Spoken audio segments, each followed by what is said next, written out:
your Bibles to 2 Peter chapter 1, and we'll be looking there in just a moment. 2 Peter chapter 1. It's good to see each one of you. Appreciate the songs that Jason led us in this morning. I hope that they are helpful in setting our minds on the things that we're going to talk about here in just a moment. In the book of 2 Peter chapter 1 and verse 5 in the King James Version, it says, add to your faith virtue. And so begins a list of qualities, characteristics, that are in fact often referred to as virtues, which is a little strange if virtue is one of the virtues you're supposed to be adding. It seems a little circular in the reasoning there. I think that is an indication that maybe what we think of as virtues is not necessarily how they were thinking of that word in the first century. It could be used that way as a virtue to describe other characteristics, but as a characteristic in and of itself, right? It's not this thing that is virtuous, but virtue is what we would call virtuous. And so I want to think about that this morning. What is it that Peter's asking us to add to our faith? How do we accomplish that? The word virtue is one of several words here that most commentators believe Peter is borrowing from the world around him. It's arete, and we'll look at that word in just a moment, is virtue. And it's to add to that gnosis, which you might recognize as the word the Gnostics would hold on to. And basically what people believe, and this list has some uniqueness among these kinds of lists, like fruit of the Spirit and so forth. It seems like Peter is borrowing words from Greek philosophy and putting them into usage for Jesus. So where the world would pick one or two of these qualities, virtue, and hold it up as the supreme quality, or knowledge and hold it up as the supreme quality, he brings those all into subservience to Christ. That those are not ends in and of themselves, but they're things that you add in your pursuit of Christ. And without that, they really end up, well, like Solomon indicates, vanity of vanities. You know, they're dead ends in and of themselves.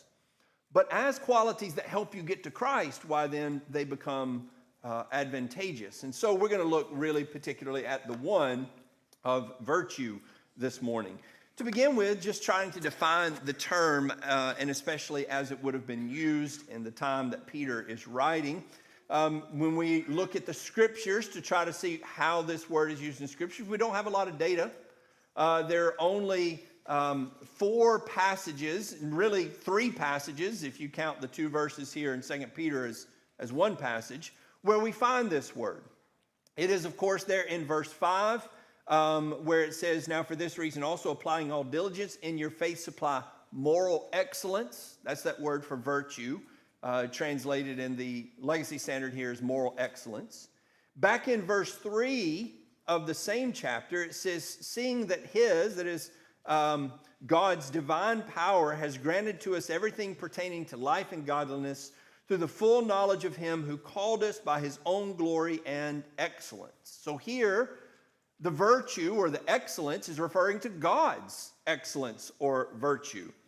Back over in 1 Peter chapter 2, and in verse 9, there it says, you are a chosen family, a royal priesthood, a holy nation, a people for God's own possession, so that you may proclaim the excellencies or virtues of him who has called you out of darkness into his marvelous light. Again, there it is the excellencies or virtues of God that are being alluded to. And then one time, Paul uses this word over in Philippians chapter 4. In all of his epistles, this is the only occasion. Philippians chapter 4. And again, this may be sort of a borrowing of some concepts from Greek philosophy.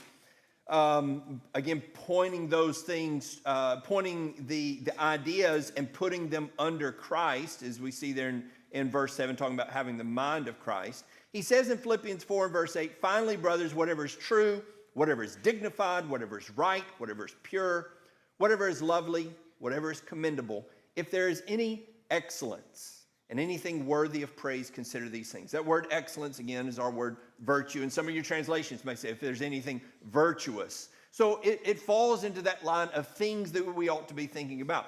So really, in these few places that this word comes up, only one of those places is it talking about us sort of having that quality. Two places it's talking about God having that quality. And then in the other place, it's talking about that being a quality of things we ought to be thinking about, right? Well, if we go back to the Old Testament and the Greek translation of the Old Testament, it shows up likewise just a few times, and most frequently in the book of Isaiah. In Isaiah chapter 42 is the first place that we find it. Isaiah chapter 42, and there in verse 12, it says, "Let them give glory to Yahweh and declare his praise in the coastlands." The word praise here is the same word in the Greek translation. It's the same word for virtue here, arete. And so when it says, let them proclaim or declare his praise, it is declare his excellencies or declare the virtue of Yahweh. Again, in chapter 43 and in verse 21, chapter 43 and verse 21, it says, "The people whom I formed for myself will recount my praise." Now, this is, if you're back over in First Peter chapter 2 and verse 9, in 1 Peter chapter 2 and verse 9, when it's quoting there that we are a chosen people, special people, and so forth, this is one of the passages that it refers to. You see there at the end of verse 20, "To give drink to my chosen people, the people whom I have formed for myself will recount my praise," my virtues. And so it seems that 1 Peter chapter 2 and verse 9 is an echo of what's happening here in Isaiah, that the goal of God's people is to proclaim what a great God he is, what a virtuous God he is. Over in Isaiah 63 and in verse 7, "Then I shall bring to remembrance the loving kindnesses of Yahweh, the praise of Yahweh, according to all the ways that Yahweh has dealt bountifully with us, and the abundant goodness towards the house of Israel, which he has dealt bountifully with them according to his compassion." The word there in the first line there, the praises of Yahweh, again, is our word virtue. All right, so in the Old Testament, by and large, in the Greek translation of the Old Testament, this word is applied to God, again. So when we think of the word virtue, when we define, if somebody says, what does it mean to be virtuous? You might come up with something like sort of moral goodness, maybe even like sexual purity. That ends up being a conversation that we typically bring the word virtue into, like sexual purity is synonymous with virtue. I certainly, though, don't think that if we were to say, how is God virtuous? We would say, well, he's sexually pure.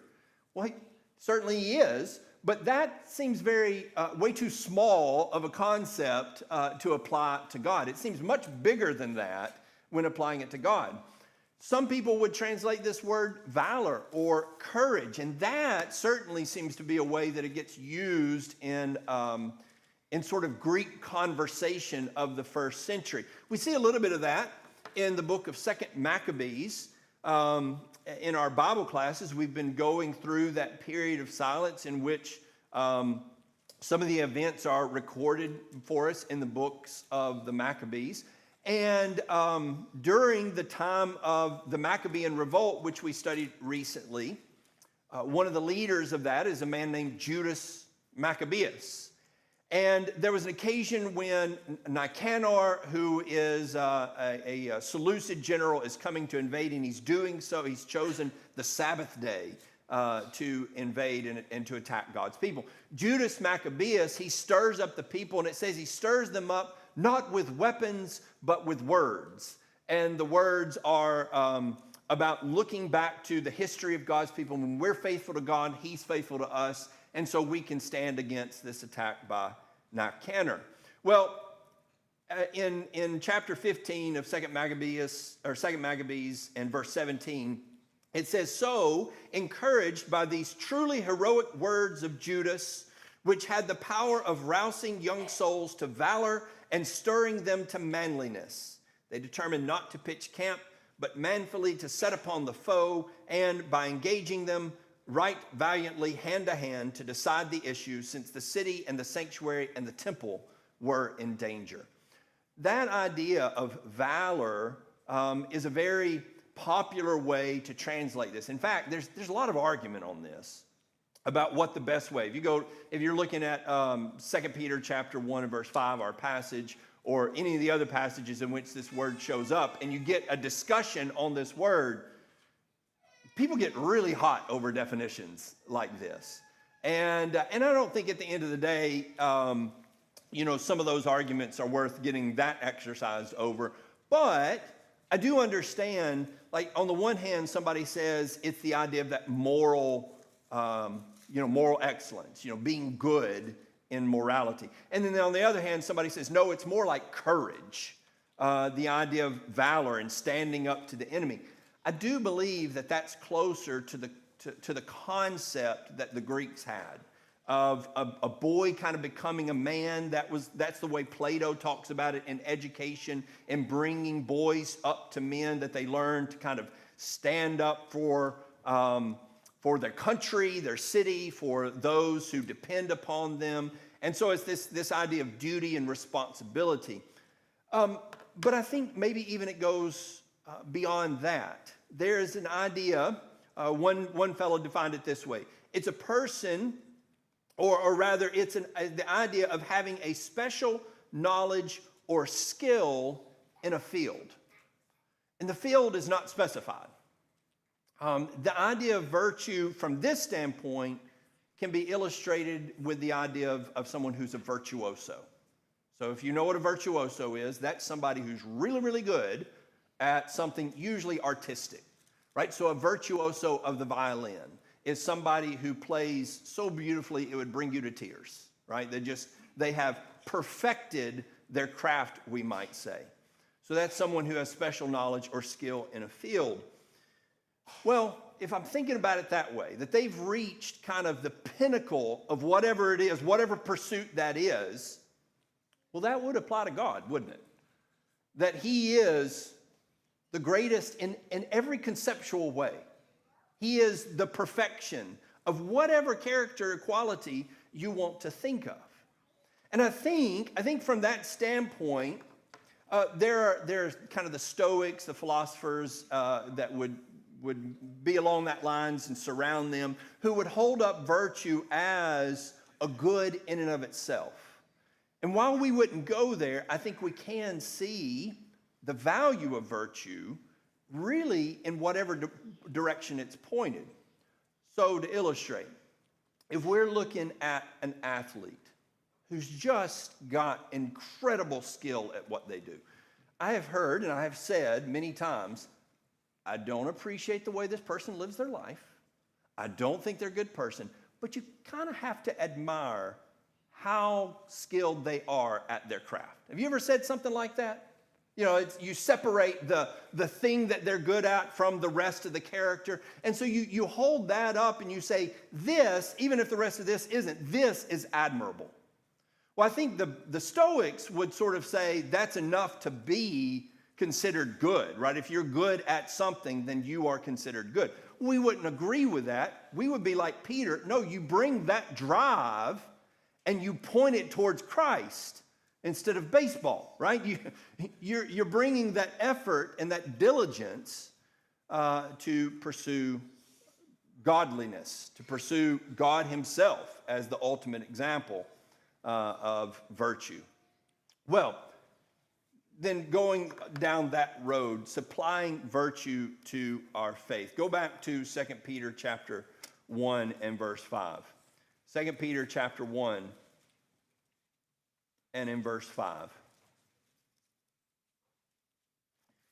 The idea of adding this quality of excellence, the pursuit of excellence to our faith, I think is one that ought to spark some thought, especially in the way that the religious world usually talks about faith.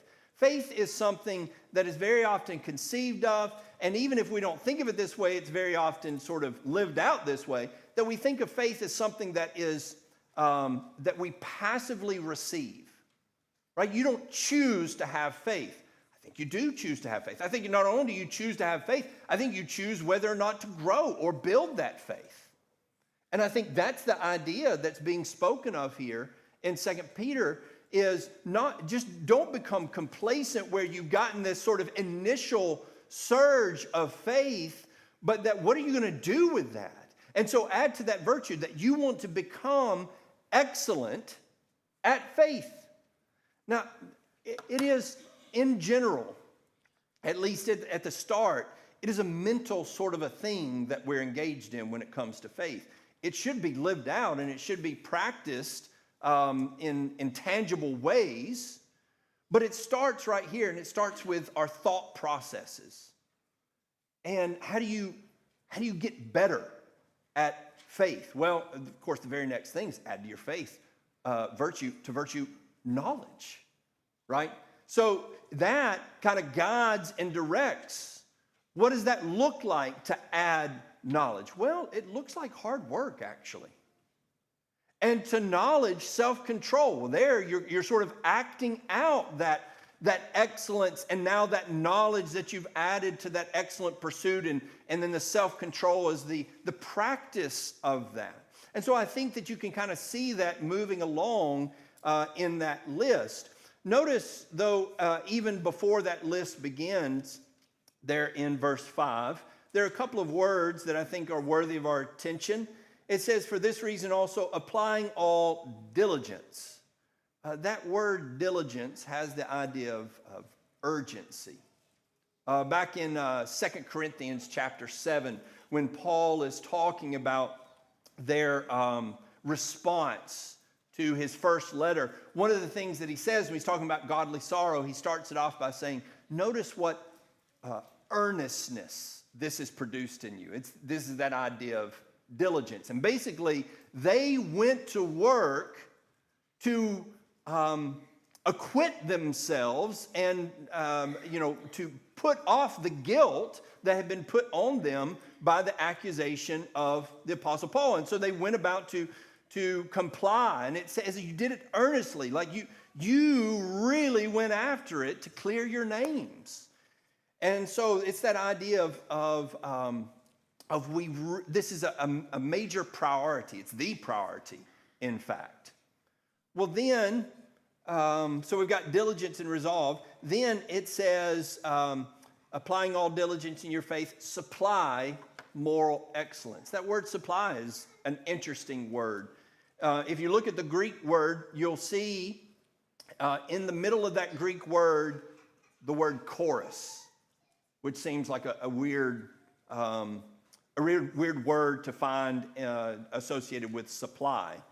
But that word comes from a practice of a patron in the first century who would supply the chorus for like these local festivals. Now you think, what does that have to do with what Peter is saying? Well, these were very lavish affairs. They're usually put on by the government, by the local town. And so these patrons who supplied these choruses did so at considerable personal cost. And as one commentator says, thus the word came to mean generous and costly cooperation. So what's Peter saying here? Well, if you remember back in verse 3, he says that his divine power has granted to us everything pertaining to life and godliness through the full knowledge of him who called us by his own glory and excellence. For by these he has granted to us his precious and magnificent promises, so that by them you may become partakers of the divine nature, having escaped the corruption that is in the world by lust. How do you do that? You participate through costly participation. This is not easy to participate in what God is doing. I think when people look at that sort of a thing, certainly the denominational world very often, they'll present, here's what God has done, and we come alongside that. But even the coming alongside that is presented almost like, that's not us, that's not our effort, that's all on God. The idea is, no, God has put forth all of this. What are you going to do to respond. How are you going to participate? Costly, lavish, generous cooperation. And so that's the idea here. It's a lot of effort involved in adding this virtue to our faith. Well, as we consider that word diligence just a little bit more, if you look back over Hebrews chapter 6, in Hebrews chapter 6,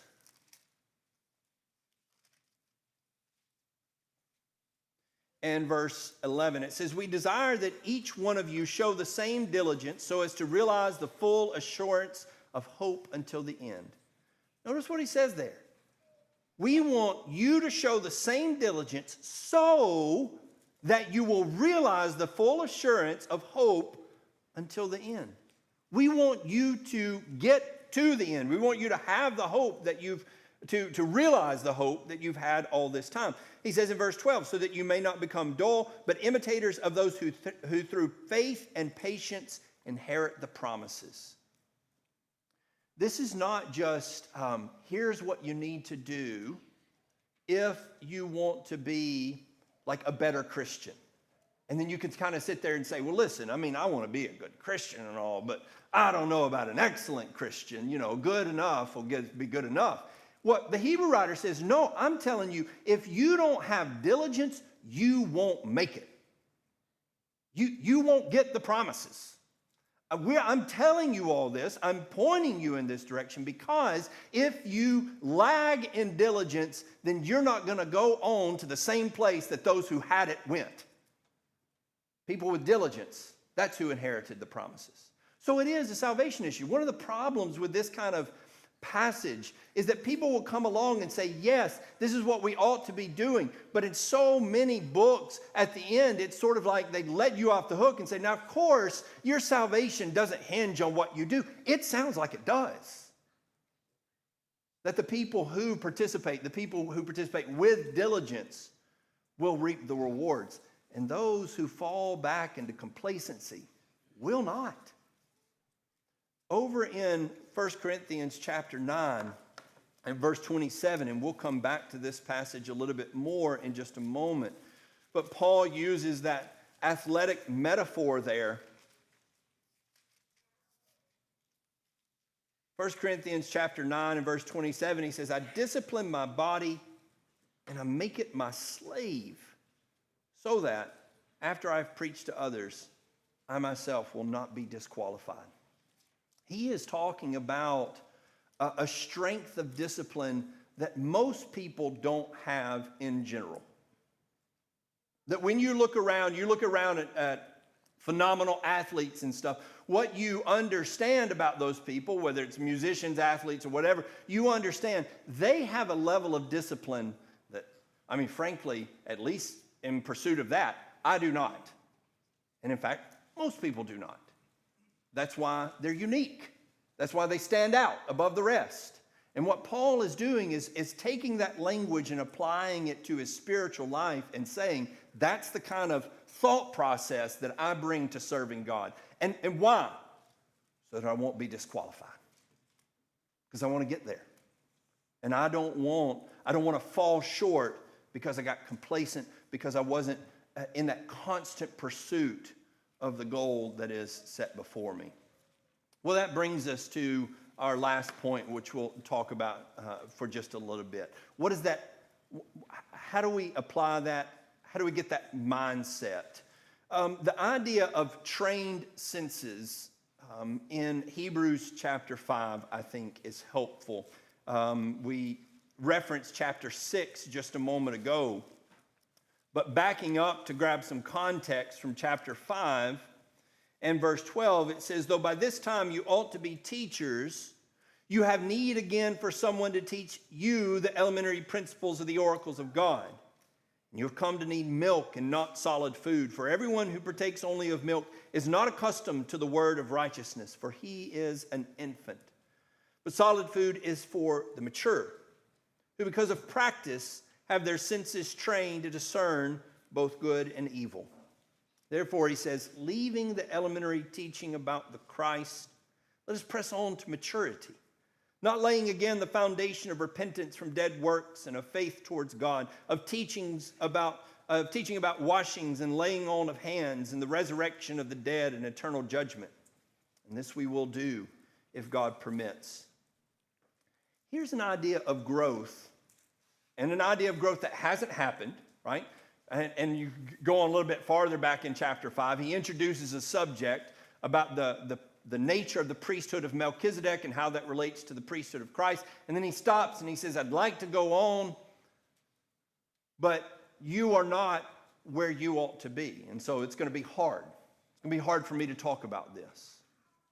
Let me just say that when you get to chapter 6 and verses 1 and 2 especially, where he talks about laying this foundation again and the sorts of things that we are talking about, repentance there in verse 1 from dead works, faith towards God, teaching about washings or baptisms, laying on the hands, resurrection of the dead, and eternal judgment.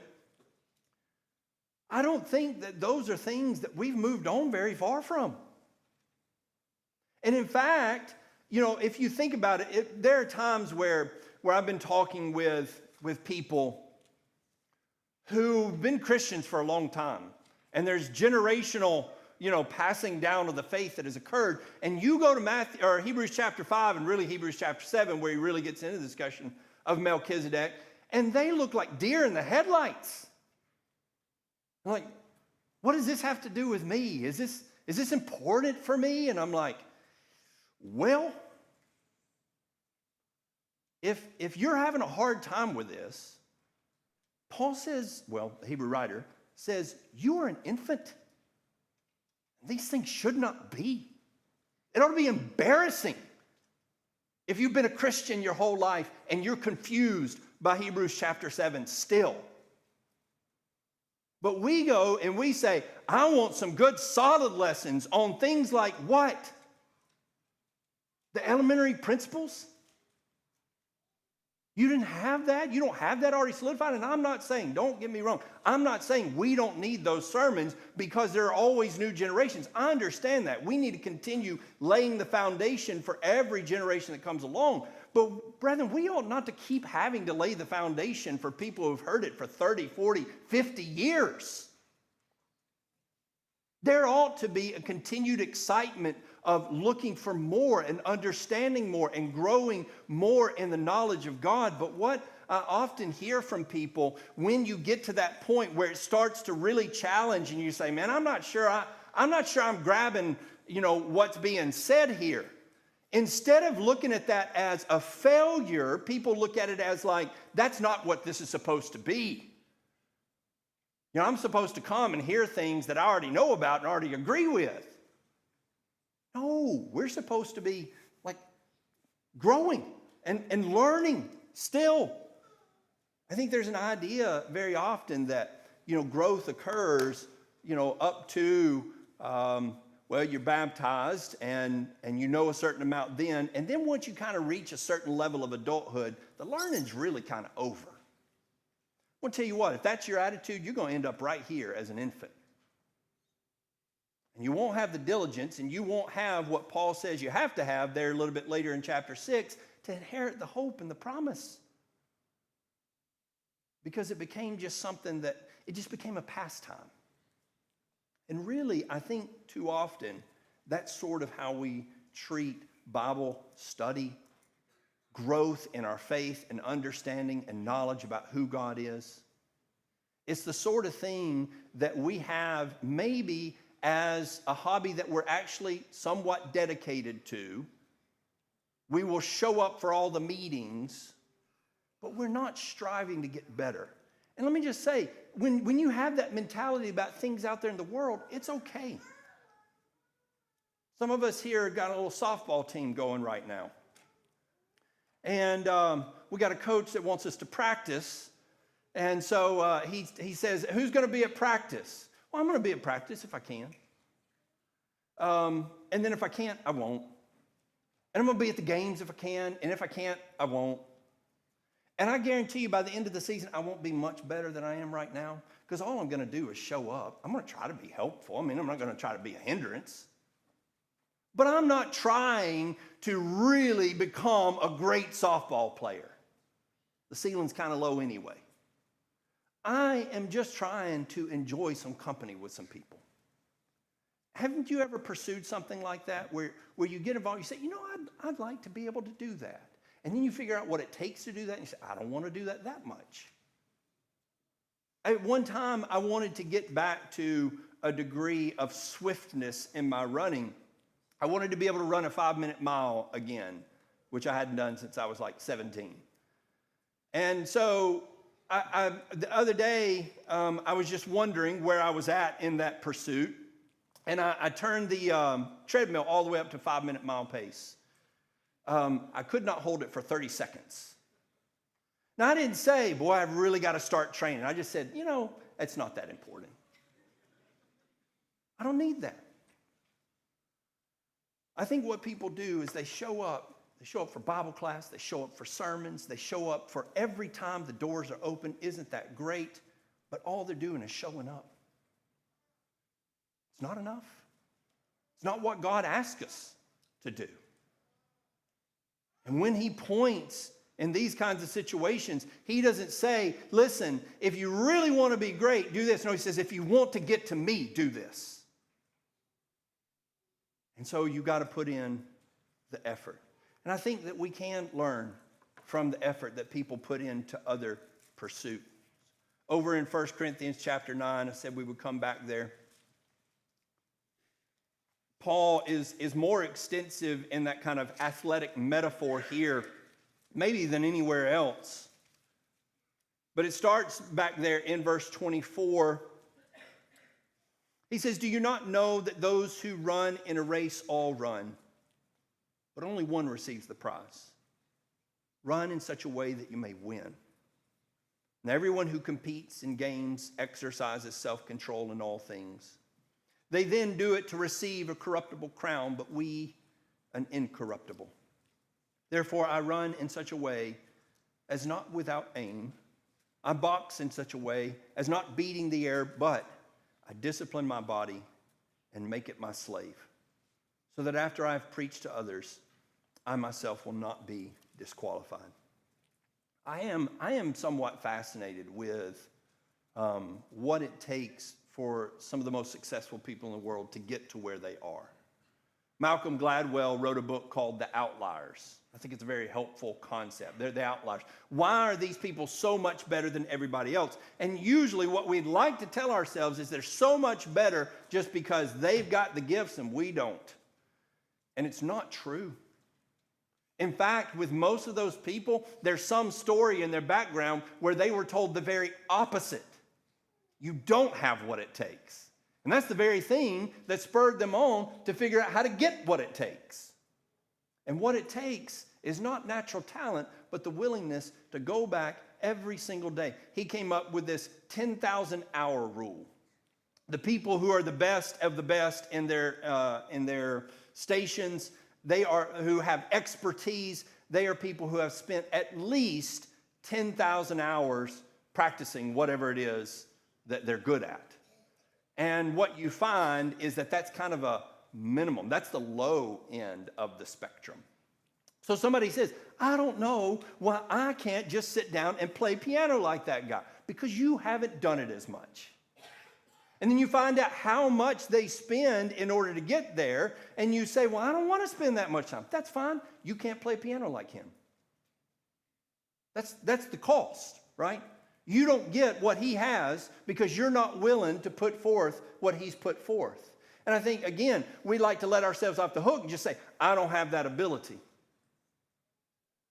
Your brother Waldron, I think all of us feel like who know him, have known him, believe that he was born with an extraordinary brain. And maybe that's so. But I tell you what I found out in studying with him was not that here was a guy who just remembers everything he's ever looked at. When he told me what he wanted me to know and to memorize, I said, Brother Waldron, that would take me half my life. And he said, that's how long it took me. You see, he's not just some superhuman phenom. He's somebody who just showed up every day and did the same things over and over and over. 10,000 hours and more of gaining knowledge and understanding to be able to pursue God at a greater and higher and closer level than he had before. And so don't cop out. When you see someone who has the diligence, appreciate that that's what it takes. He says, I discipline my body. I make it my slave. You know, when I saw a guy in the gym yesterday, and I thought, I bet, I mean, he was the epitome of a physical condition. I said, I bet you have not eaten a tasty thing in 10 years. I don't want it that bad. I want this that bad. And as Paul says, I'll never eat meat again if that's what it takes to get there. Would you give up everything? Would you give up all your time and all of the things, the pursuits of this world? I saw a chart one time saying, you know, here are the physical conditions, here's the body type that you may be kind of pursuing, and it was telling you what you had to give up in order to get that body type. And as it got all the way to the left, it was like basically your whole social life and all joy. Then you can have this. I think sometimes that's we should sort of think about what is it that I want? I do want to be, when it comes to serving Christ, I want to be all the way over here. What does that mean? You are going to have to sacrifice some social life. A lot of activities you just can't participate in. I hear people talk about their children that way. They say, well, I certainly don't want my children to miss out on these sorts of things. I don't want them to miss out just for the sake of missing out. But I do actually want them to learn to miss out on things to serve Christ. That's something I want to teach them. This comes first. And not just comes first in a way that says, oh, you know, I hate that we have to do this. We got to go to church. But to see that this is so much more valuable, that you want it. That's what I want to teach my children. I want to teach my children to pursue God like Tiger Woods' dad trained him to pursue golf. Again, you think he was a human phenom? At 2 years old, less than 2 years old, his dad had a golf club in his hand, swinging it every single day. Tiger Woods didn't get to be Tiger Woods just because he had some crazy talent. His dad was retired, had a lot of money, and wanted his son to be good at golf. How good do you want your children to be at serving God? Would you put it in their heads from the very start, every single day? Do you want them to have the excellence of Tiger Woods, but put towards Christ? That's what Peter is calling us to. One more thing about this. When you arrive at a degree of excellence, one of the paradoxical things is that it only means you can more clearly see the room for improvement. It's a strange sort of a thing. When you have very little knowledge or talent, you don't know how bad you are. And then you start learning and you start growing and then you start realizing how much you don't know. In Hebrews chapter 12 and verse 1,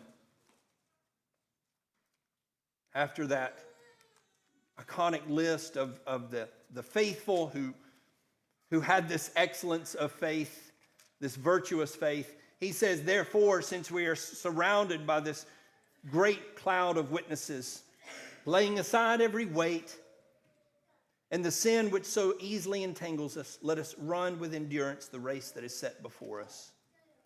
I remember reading an article about a cyclist and the efforts that they were making to shave every ounce from the bicycle he was on, and the efforts that they were making to help him figure out how to shift his body position ever so slightly so that there was even less wind drag. Now, my guess is if you gave me the bike that was perfected and you told me what position to get in and he was riding the cheapest bike from Walmart, he'd still win. Right? Those minuscule adjustments don't help me much, but they do help someone who has gotten to that degree of excellence. There is never a time where you get to a point and you think, well, now I'm there. One of the things about these phenomenal athletes that you find is that once they get to that place of dominance, the only way that they stay that way is continuing to work. They don't say, now I'm good. Now I'll stay good. The thing about that 10,000 hour rule, that's how you get to a level of excellent competency. The greatest virtuosos in the world. The thing about when they get to that point, now they're doing it professionally, right? Now they play in Carnegie Hall and so forth. The 10,000 hours, that was just to get started. They do even more now because it's their whole job. Now, one of the things about that is once you realize that if I'm like older than 10 years old, I'm never going to catch up to them. That doesn't matter in this case, because it's not a competition. But it is the idea that I'm going to put everything I have into getting better. And if you're doing that, then what you begin to understand or you begin to see is how much more opportunity there is as you go. I got to confess, before I studied deeply with some of the mentors that I've had, I thought, I'm sure there's stuff I need to learn. I'm sure there's more knowledge I need to gain. I had no conception of the degree of that knowledge. I've told you before, Brother Waldron illustrated it like a sphere. He said, if your knowledge is a sphere, then when it is small, the only awareness of your ignorance that you have is the surface of that sphere, which is also very small. So you think there are things you don't know, but you think there's not much you don't know. He said, as the sphere grows, your knowledge grows, so does that surface at the edge of that sphere, and therefore your awareness of all of your ignorance. Now, not everybody ends up in that place, but he sure did. That was one of he said that in response. I was like, Brother Waldron, you are very humble in your approach. I said, you know more than everybody in this room. Why do you not talk down to us? And he said, because I am more aware of my ignorance than you are. And then he explained that. And so I think that that's what ought to be happening. And it is a sad thing when someone has been a Christian for decades and gets to the point that they have less awareness of their ignorance than when they started. How small your sphere must be. It ought to be that we are looking for these small adjustments, that we're always recognizing ways to improve, things that we couldn't have even conceived of when we became a Christian. And now we see how this would be helpful. And in fact, when you became a Christian, this probably wouldn't have been helpful. I don't think when you come from the waters of baptism, the first thing we need to do is explain the correlation between Melchizedek and Christ. I get that. But at some point, that ought to become important to you. I was reading an article about Tiger Woods, or reading a story recounted about Tiger Woods and how good he is. It talked about he practiced sand shots. He would drop his ball into the sand, and then he would step on it to push it farther down into the sand and practice that shot. And the guy was saying, do you practice that? I'm like, man, I'm just trying to hit it off the tee straight. And so, like, that shot's not going to help me so much, but it does him. Right? That's the degree. That's the level he's at. Do you have any desire? Do you have any motivation to get to that kind of degree of your relationship with God where you are thinking in ways that newborn Christians don't even think or can't even think? I think that's the idea of progression. And I think when we think about the hard things of Paul, the goal in listening to what Peter says, Paul writes some hard things, is not, well, I'll never understand those. No, it just means you've got to be more mature to understand those. You just shrug your shoulders and go, I mean, that's out of reach. If it is now, it shouldn't stay out of reach. And so I hope that we're developing that mentality. I tell you, the biggest sort of rebuke to me in all of that is that here are people in the world who live lives that seem so chaotic and so vain, and yet somehow they're able to bring enough discipline into their lives to reach a level of proficiency that we drop our jaws at. For what? The perishable crown. And I think the rebuke is, if they would do that, this is Paul's case in 1 Corinthians 9, if they would do that for a wreath that fades, then woe is me if I look and I say that's too much effort for the crown that is eternal. It's embarrassing, is what it ought to be. And so God calls us. Understand, though, he doesn't call you to a life walking away from effort and responsibility. He calls us to a life that makes those things worth something. He gives them purpose. And so the one who has put everything into being able to throw or hit a ball, at the end of the day, ends up like Solomon goes, what's the point? There isn't one. But if you take that drive and determination and bring it over here, it'll be worth something eternal. So bring that over here, where it will be of value. And if you're not in the race even, if you're just on the sidelines, then whatever it is you're pursuing, I guarantee you it is sawdust. It is ashes. Because that's what it'll end up. So if you're not in the race, then enter today and begin laying aside the weights. And if we can help you in that in any way, won't you come while we